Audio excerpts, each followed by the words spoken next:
দুনিয়ার ব্যাপারে বুঝেন, আরো দেখেন, আরো ভাবেন, একজন একজন করে ভাবেন। দুনিয়া আরো যদি সাজান, খোদার কসম ক্ষণিকের ক্ষণিকের ক্ষণিকের অল্প সময়ের দুনিয়া চমৎকার সাজাইয়াও তৃপ্ত হইতে পারবেন না, তৃপ্ত হইতে পারবেন। এবছর চমৎকার রং দিছেন বিল্ডিংয়ে, 2 বছরের মাথাত বিভিন্ন খান দিয়া চামড়া উঠিয়া এটা আবার যেই সেই, ঠিক কিনা বলেন? আবার রং দাও। এই সোফা চমৎকার বানাইছিল, ওই যে বার্নিশ নাই, দেখেন এই যে সোফা, এটা এই যে দেখেন, কথা বলেন না, এই সোফা এটার মধ্যে আসেনি ওন বার্নিশ, তো এটা আবার কি করতে হইব? তো লাভ হইল কো? দুনিয়া তো ধোকা, দুনিয়া ধোকা। এই সৌন্দর্যময় চেহারা নারী, 30 বছরের ব্যবধানে উনি বুড়ি, আর কেউ ফিররা সেদিকে ফিরা সেফ হালায় না। আজ যে যুবতী, যে বেহায়া নারী, বেপর্দা মহিলা বাজারে বাজারে ঘুরতো, যৌবন, আরে সেটা তার সম্পদ না, তারটা হইলে তো নিজের হইলে তো সে কখনোই বুড়া হইতো না। আল্লাহ তাআলা বলছে, আমি যখন যৌবন শেষ করে দিলাম, তো এখন আর কোন পুরুষ তার দিকে ফিররা থুতুও বালায় না। দুনিয়া এক অবস্থায় থাকে না, এক হালাতে থাকে না বাপ।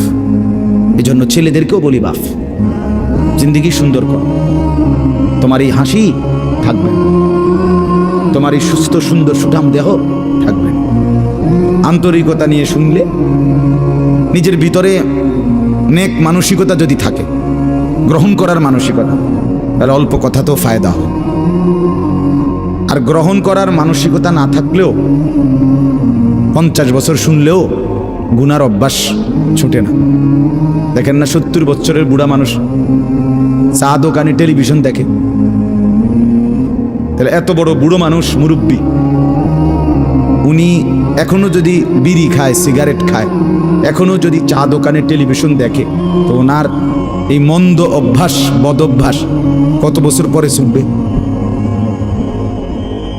উনি আরো কয়শো বছর বাঁচলে গিয়া বুঝবে এটা গুনাহ। আর ওনার আর মেয়াদ আছে কি? এই জন্য বললাম, আপনি খবর নিলে দেখবেন 30 বছর মসজিদে আসা যাওয়া করে ঠিকই, তো যথাযথ আন্তরিকতা, দিলের মধ্যে আখেরাতের কোনো মানসিকতাই নাই, নিজেকে বদলানোর অনুভূতিই নাই, ফিকিরে নাই, সোজা কথা। পরকাল বলতে কিছু, এখন যা আছি তাই, এখন সুখে থাকলে সুখী দুনিয়া, এখন দুঃখে থাকলে দুঃখী। জিফুত যদি ঠিকমতো খানা খাদ্য খাওয়ায় খুশি, ঠিকমতো খানা খাদ্য নাই দুঃখী। এই মানে দুনিয়া পেলে খুশি, দুনিয়া না পেলে দুঃখী। লাভ লোকসান, আয় ব্যয়, হিসাব কিতাব, সুখ আনন্দ, দুঃখ বেদনা, হাসি কান্না, আবেগ অনুভূতি, সবটাই শুধুই দুনিয়াকে কেন্দ্র। এখানে কি পেলাম, এখন কি পেলাম, এখন কি পেলাম? ইনহিয়া ইল্লা হায়াতুনা দুনিয়া নামুতু ওয়া নাহইয়া। আল্লাহ তাআলা বলেন, নাফরমান আর পাপীদের জীবন কেমন হয়? কোরআনে আল্লাহ বলছেন, তাদের অবস্থা হয় এমন যে তারা বলে জীবন কেবলই দুনিয়ারটা, আর কোথাও জীবন নেই, আর কিছু নেই। নামুতু ওয়া নাহইয়া, এখানেই মরবো, এখানেই বাঁচবো। ওমা নাহনু বিমাবউসিন। আল্লাহ বলেন, নাফরমানদের দিলের মধ্যে এই বিশ্বাস যে আমাদেরকে পুনরায় কোথাও উঠানো হবে না। আল্লাহ যে বলছেন হাসরের ময়দানে তোমাদেরকে উঠানো হবে, সুম্মা ইন্নাকুম ইয়াউমাল কিয়ামাতি তুবআসুন। আল্লাহ তাআলা বলেন, তোমাদের প্রত্যেককে কিয়ামতের দিন হাসরের মাঠে তোলা হবে। আল্লাহ বলেন, বেঈমানের দিলে এটা থাকে না। তার কথা হলো প্রাপ্তি অপ্রাপ্তি, লাভ লোকসান, ভালো মন্দ, হাসি আনন্দ, দুনিয়া। ছেলে বিদেশ থেকে টাকা পাঠাইতেছে, খুশি। ছেলে বিদেশ থেকে টাকা টুকা ঠিক মতো দেয় না, বা কামাই রোজগারি কম, জিজ্ঞাসা করবেন কেমন আছেন, কি এর বালা? আমরা আর বালা কি? হ্যাঁ, কি সমস্যা কি তা চাচা? এ ফোলাগারে কত ঋণ ফিন কইরা, সুদে টাকা নিয়া, কিস্তিতে টাকা লইয়া বিদেশ পাঠাইছি, তেয়ন টাকা পয়সা পাঠায় না, আর বালা কি? তাহলে উনি দুঃখী কেন? টাকা নাই, আবার টাকা পাঠাইতেছে, মাশাআল্লাহ, পান খাওয়ার স্টাইলই আলাদা, চা খানার ঢঙই আলাদা, কথাবার্তার স্টাইলই ভিন্ন। কেমন আছেন? আসি আল্লাহর রহমতে, আপনাকে দোয়ায়, দশজনের দোয়ায় আল্লাহ ভালোই রাখছে। কেমনে ভালো? এতে আল্লাহর রহমতে টাকা পাঠায়, আমরা তার মা আমি আমরা মিল্লা খাইয়া পইরা ভালো আছি। তাহলে ভালো থাকে দুনিয়া ভালো থাকলো, ভালো নাই দুনিয়া ভালো না থাকলো তো আখিরাত, কবর, মৃত্যু পরবর্তী জিন্দিগি, সের জন্য কি ব্যাপার? তার জন্য কোনো আলোচনা লাগবে না, এর জন্য কোনো কথা নাই। তাইলে কারো মধ্যে এই আলোচনা নেই, স্বামী স্ত্রী পরস্পরের আলোচনা, এই ঘর সংসার বাজার, খাট ফার্নিচার পালং সোফা, হ্যাঁ,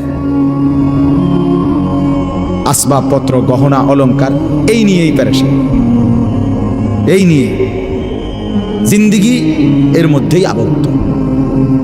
তো আখিরাত তাহলে কার জন্য? পরকাল কার জন্য? আমরা মুসলমান, আমরাই যদি পরকাল না চিনি না বুঝি, আমাদের উচ্চারণে, আমাদের অনুভূতিতে, আমাদের আচরণে, আমাদের কথাবার্তা উঠা বসার মধ্যেই যদি পরকালের কোনো নমুনা দেখা না যায়, তো হিন্দু বৌদ্ধদের মধ্যেই দেখা যাবে। কথা উত্তর দেন।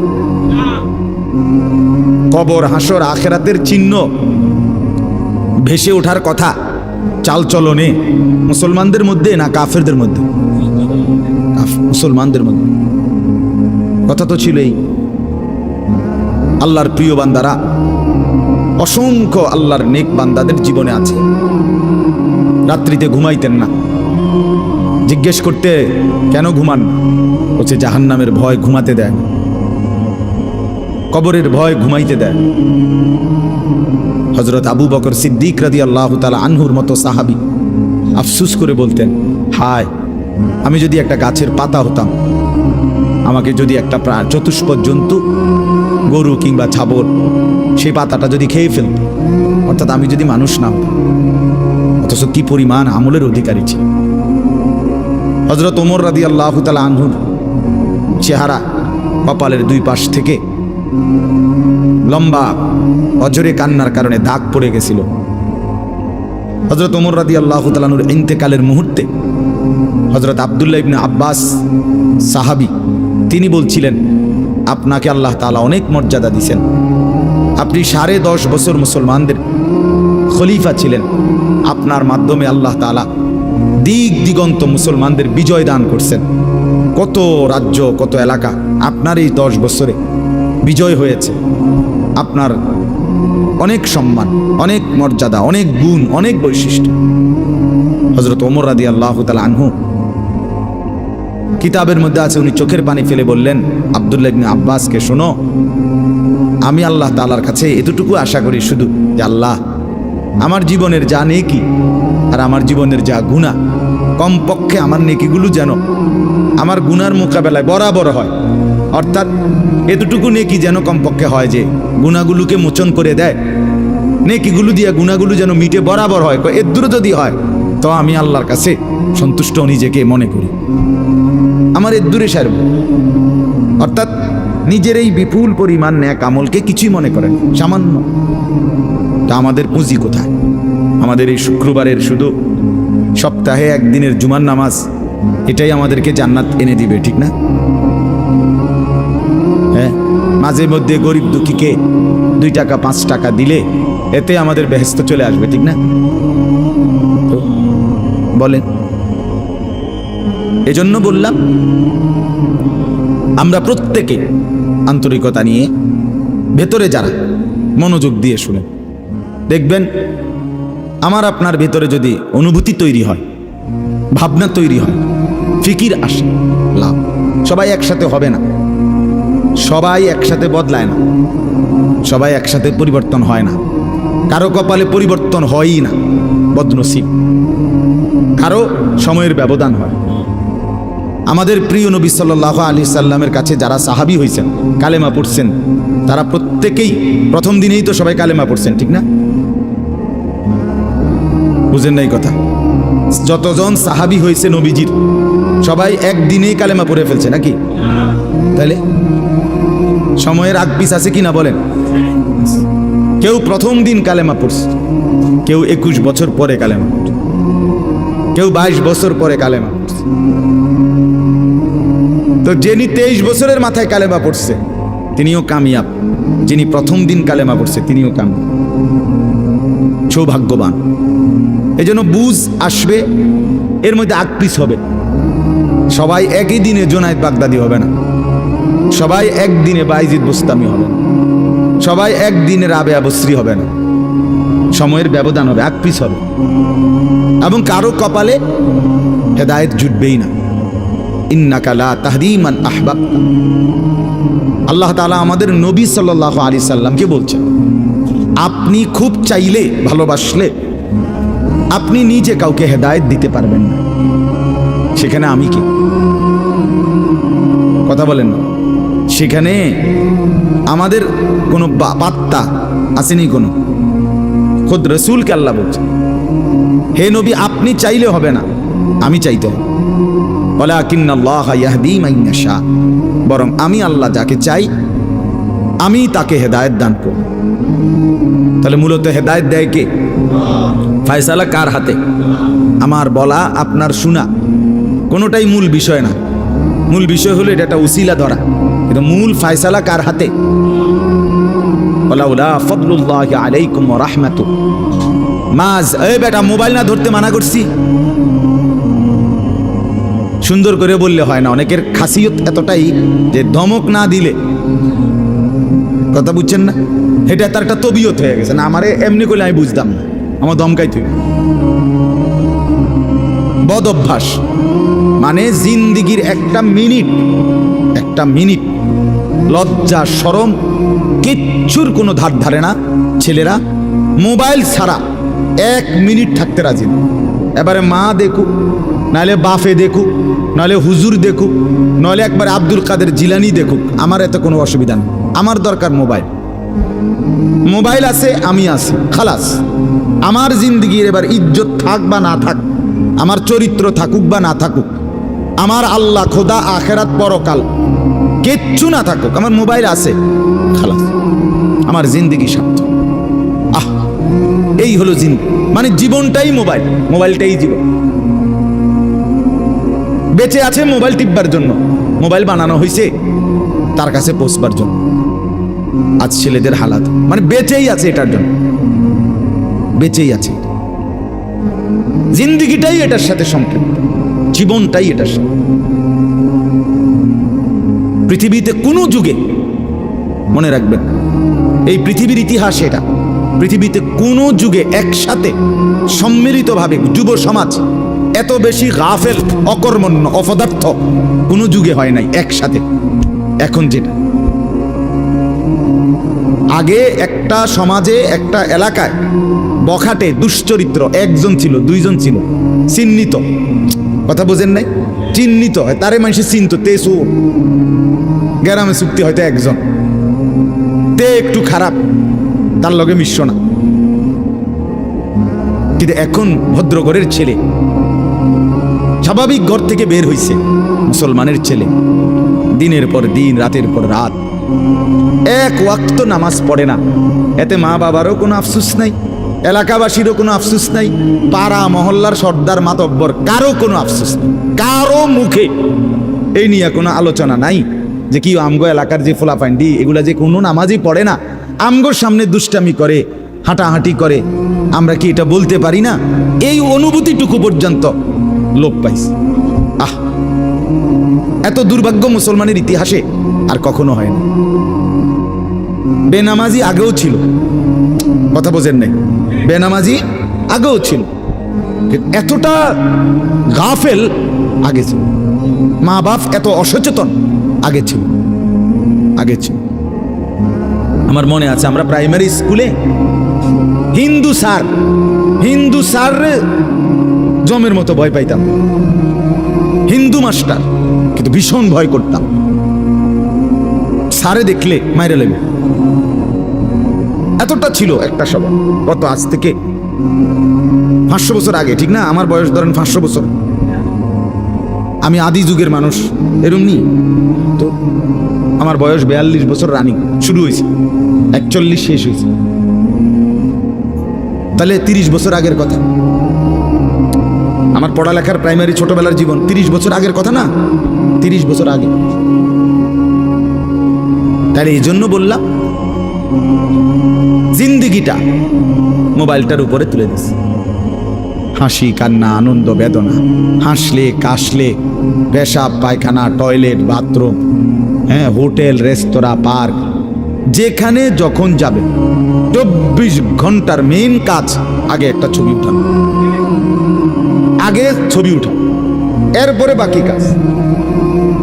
আমি সেদিন ওই ফেরিঘাট, ফেরির মধ্যে উঠছি, বুঝছেন, ফেরি পার হমু আর কি, আমার গাড়ি উঠছে আমিও উঠছি। তো দেখলাম যে মোটরসাইকেল দিয়ে এক ছেলে ফেরিতে, মোটরসাইকেলটা নিয়ে উঠছে ফেরিতে, উইটা মাত্র এক পাশে এটারে ব্রেক করে থুইছে, থুইয়া মানে একটা মিনিট দেরি হয়েছে না, আগে এটার পাশে দাঁড়াইয়া একটা ছবি উঠাইছে, আগে উঠাইয়া চুল টুল ঠিক করে ছবিটা 2-3টা পোস্টে উঠাইয়া এরপরে হেতে চারিদিকে চাইছে যে আগে মানুষ আসেনি আরো না, আমি শুধু ফেরি। মানে তার প্রথম দায়িত্ব কি উঠানো, ছবি উঠা। কি পরিমাণ ছাগল মানুষের বাচ্চা পরিণত হইছে বুঝতেছেন? তুমি মোটরসাইকেলের লগে খারাইয়া ফেরির মধ্যে ছবি উঠাইয়া ফেসবুকে দিলা, তোমার এটা কোন ছাগলে দেখবো? এটার মধ্যে দেখার কি আছে? মোটরসাইকেল কি বাপ দাদা 14 গোষ্ঠী কেউ চালাইছে না? কথা বলেন না কেন? তো তুমি এটা কিটা দিয়ে আইলা, কি দেখুন কি আছে এটা? মোটরসাইকেলে কি আশ্চর্য আর তুমি কি আশ্চর্য? কথা বলে এমন যদি হইতো যে আমি চাঁদের দেশে গিয়ে মাত্র মোটরসাইকেলটা থুইছি, থুইয়া এখন চাঁদের দেশের থেকে একটা কি দিছি, মাশাআল্লাহ ভালো কথা, তো বেটা চাঁদের দেশে মোটরসাইকেল চালায়, এটা একটা বিশেষ কিছু হইতে পারে। কিন্তু এনতে রোডতে চালাইয়া গিয়া ফেরি উঠছে, এটার মধ্যে আশ্চর্যের কি আছে? মানে রুচির দুর্ভিক্ষ, রুচিহীনতা, মন মানসিকতা একদম নিচে নেমে গেছে, একদম অনুভূতি বিবেক লোপ পেয়ে গেছে, লোপ পেয়ে মা বোনদের বেহায়াপনা চূড়ান্ত সীমায় নেমে গেছে। মহিলারা পুরুষ সামনে দোনো পাশে ডানে বামে হাঁটতে উঠতে লড়তে দৌড়তে কোনো লজ্জাবোধ করে না। কি বেড়ার গাত লাগে না, বেডিতের গাত লাগে না, অটোর গাত লাগে না, সিএনজির গাত, এত সময় নাই, পুরো ব্যস্ত।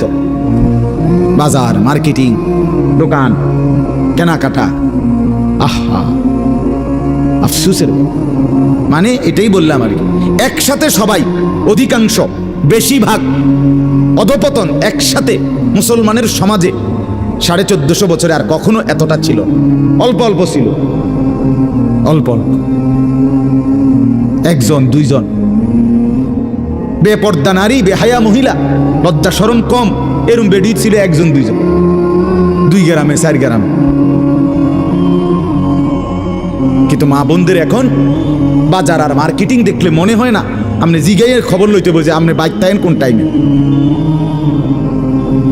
সপ্তাহে কোন দিন আপনি বাড়িতে থাকেন কখন, আপনি আপনি শনিবারও দেখবেন এবড়ি বাজারে, রবিবার সোমবার মঙ্গলবার বুধবার বৃহস্পতিবার শুক্রবার, শীত গরম রোদ বৃষ্টি বান তুফান ঘূর্ণিঝড় টর্নেডো সাইক্লোন সিডর মহামারী করোনা আরো যদি কিছু থাকে, উনি মার্কেটে যাবে, বাজারে যাবে। আহা আফসোসের ব্যাপার, আফসোসের ব্যাপার, আফসোসের ব্যাপার। আমরা অতিরিক্ত আত্মবিস্মৃত জাতি হিসেবে পরিগণিত হচ্ছি। তো বলতেছি ইনশাআল্লাহ, আমি এই কথাগুলো বললাম, অর্থগুলো আমরা বেফিকির হয়ে গেছি। মুসলমানের সবচেয়ে বড় সম্পদ, এক মুমিনের সবচেয়ে বড় সম্পদ, আল্লাহ নবী সাল্লাল্লাহু আলাইহি সাল্লাম 23 বছরে সাহাবায়ে কেরামের জীবন এবং দিল অন্তরে আখিরাতকে বসায় দিয়েছেন। তারা যেন 24 ঘন্টা রাতে কিংবা দিনে, হাঁটতে কিংবা বসতে, ঘরে কিংবা বাহিরে, আখিরাতকে সামনে নিয়েই জীবনটা সাজাইছে, জীবনটা সাজাইছে। কোরআনুল কারীমের শুরুতে আছে সূরা বাকারার মধ্যে আল্লাহ তাআলা বলেন, অবিল আখিরাতি হুম ইউকিনুন, মুত্তাকি বান্দা কারা, কোরআন থেকে হেদায়েত পাবে কারা, কোরআন বুঝবে কারা, আল্লাহর পক্ষ থেকে হেদায়েত পাবে কারা? আল্লাহ বলেন এই গুণ যাদের, তাদের মধ্যে একটা হলো যারা আখিরাতের ব্যাপারে ইয়াকিন রাখে। ইয়াকিন শুধু বিশ্বাস না, বিশ্বাসটা একদম দিলের মধ্যে ইয়াকিন।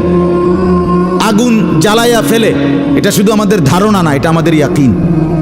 ঠিকই না বলেন না? পানি ডুবাইয়া ফেলে, এটা আমরা শুধু ধারণা করছি না, বিষয়টা আমাদের এটার মধ্যে দিলের মধ্যে কি আছে? ইয়াকিন আছে। বরফের মধ্যে ঠান্ডা লাগে, এটা আমাদের ধারণা না, এটা আমাদের কি? ইয়াকিন।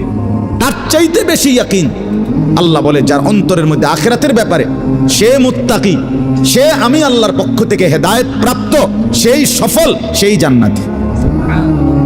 ইয়াকিন পর্যায়ে থাকতে মানে এক সেকেন্ড আমি যদি দুঃখে পড়তে পড়তে পড়তে জীবনের কোনো চাওয়া পাওয়া পূরণ নাও হয়, কিচ্ছু জীবনের আশা, কত সময় কত কিছু চাইছি, কিছুই পূর্ণ হইল না, খোদার কসম তবুও বিশ্বাস করতে হবে আল্লাহই সত্য, আখিরাতই সত্য। আবার পেতে পেতে আমি যদি গোটা দুনিয়াও পেয়ে যাই, তবুও আমাকে বিশ্বাস করতে হবে এটা স্থায়ী না, এটা কিছুক্ষণের, আমার আল্লাহই সত্য, আখিরাতই সত্য। যার কারণে সাহাবায়ে কেরামের মধ্যে যারা প্রচন্ড গরিব ছিলেন, ওনারাও শতভাগ বন্দিগি করছেন। সাহাবায়ে কেরামের মধ্যে যারা ভীষণ ধনী ছিলেন, তারাও শতভাগ বন্দিগি করছেন। হযরত ওসমান রাদিয়াল্লাহু তাআলা আনহু ধনী ছিলেন। হযরত আব্দুর রহমান ইবনে আউফ রাদিয়াল্লাহু তাআলা আনহু অনেক বড় ধনী ছিলেন। 100 উট ওই জামানায়, নবীজির জামানায়, নবীজির ইন্তেকালের পরে এক সালানে 100 উট বোঝাই মাল হযরত আব্দুর রহমান ইবনে আউফের মদিনার বাজারে সালান ঢুকত, পাইকারি মাল আসত 100 উটে করে। সেই যুগে, আজ থেকে 1300 বছর 1400 বছর আগে, আপনি বলেন তো কি পরিমাণ ধনী ছিলেন তিনি। একদিন শুধু হযরত আয়েশা রাদিয়াল্লাহু তাআলা আনহা, নবীজির স্ত্রী, বলছিলেন, আব্দুর রহমান, তোমার এই বিপুল মাল এগুলার হিসাব দিতে দিতে তুমি তো হাসরের ময়দানে ফুলসিরাত পার হতে গিয়া তোমার কোমর বাঁকা হয়ে যাবে। আমরা কিতাবে পড়ছি সাহাবী আব্দুর রহমান ইবনে আউফ, ওনার উট 100 উটের মাল মদিনার বাজারে পাইকারি চালান নামাইতেছিল। তখন উনি এই সময় শুনছে, এই কথাটা ওনার কানে আসছে, সাথে সাথে সবাইকে ডেকে বলছে, ব্যবসায়ীদেরকে, বাজারের লোকদেরকে, তোমরা সবাই সাক্ষী থাকো, আমি আব্দুর রহমান আল্লাহকে কসম করে সাক্ষী রেখে বললাম, এই 100 উট বোঝাই মাল সহ আমি আল্লাহর রাস্তায় সদকা করে দিলাম। বিনিময়ে তবুও আমি কিয়ামতের দিন আখিরাতে ফুলসিরাত বাঁকা হয়ে পার হইতে চাই না, সোজা হইয়া পার হইতে চাই। আখিরাত হারাইতে চাই, পরকাল হারাইতে চাই না। দুনিয়া হারাইয়ে ফেললাম, দুনিয়া হারিয়ে ফেললাম। দুনিয়ায় কোনো লস নাই, কারণ দুনিয়া পুরাটাই লস। আলগা লস আবার কি থাকে? কথা বুঝেন নাই আপনি? দুনিয়া পুরাটাই কি আলগা লস কি? বিশ্বাস করে 500 টাকা জাগাত লস খাইলাম না রে মিয়া, দুনিয়া পুরাটাই লস। সোফা এটা পুরাটাই লস, কারণ এটা কোনো আখিরাতে যাবে না। কথা বলেন না কেন? এই দামি বিল্ডিং এটা পুরাটাই লস, এটা যাবে না, এটা যাবে। কিন্তু সেজদা পুরাটাই লাভ। এটা একটা সেজদা দুনিয়াতেও কল্যাণ আনবে, আখিরাতেও জান্নাত আনবে। এটা লাভই লাভ, এটা লাভই লাভ।